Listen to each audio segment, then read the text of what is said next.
శ్రీకాళహస్తిపట్నంలో వామపక్ష పార్టీ ఆధ్వర్యంలో నిరసన కార్యక్రమం జరిగింది.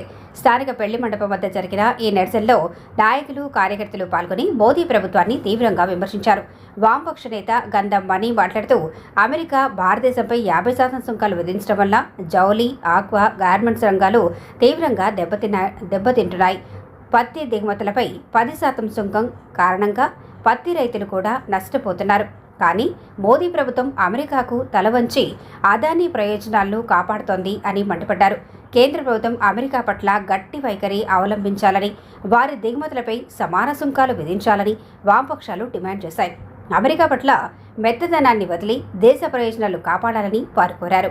ఈ నిరసనలో వామపక్ష నాయకులు కుమార్, గురునాథం, వెలువేంద్రం, కత్తి రవి, మల్లికార్జున్, రాజా, చిట్టిబాబు, కమలమ్మ తదితరులు పాల్గొన్నారు. దేశవ్యాప్తంగా వామపక్ష పార్టీల పిలుపు మేరకు అమెరికా సామ్రాజ్యవాద దేశం భారతదేశంపై విధిస్తున్నటువంటి 50% సుంకాలకు వ్యతిరేకంగా నిరసన చేపడుతున్నాము. ముఖ్యంగా మన దేశ మోడీ ప్రభుత్వము అమెరికా పట్ల మెత్తక వైఖరి అవలంబిస్తున్నది. కేవలము అదాని ఒక్క వ్యక్తి ప్రయోజనాలు కాపాడడానికి మాత్రమే ఈ విధంగా అమెరికా విధానాల పట్ల సాగిలపడి అవుతున్నట్టుగా మాకు అనిపిస్తూ ఉంది. ఎందుకంటే అదానీపై అమెరికాలో ముడుపుల కేసు నడుస్తున్నది. దానివల్ల భారతదేశ ప్రజల్ని అమెరికాకు తాకట్టు పెట్టే విధంగా మన యొక్క కేంద్ర ప్రభుత్వ విధానాలు ఉన్నాయి.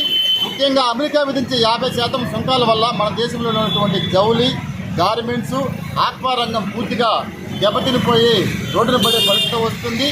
అందులో పనిచేసే రోజువారీ కార్మికులు కూడా వీధిన పడే పరిస్థితి వచ్చింది.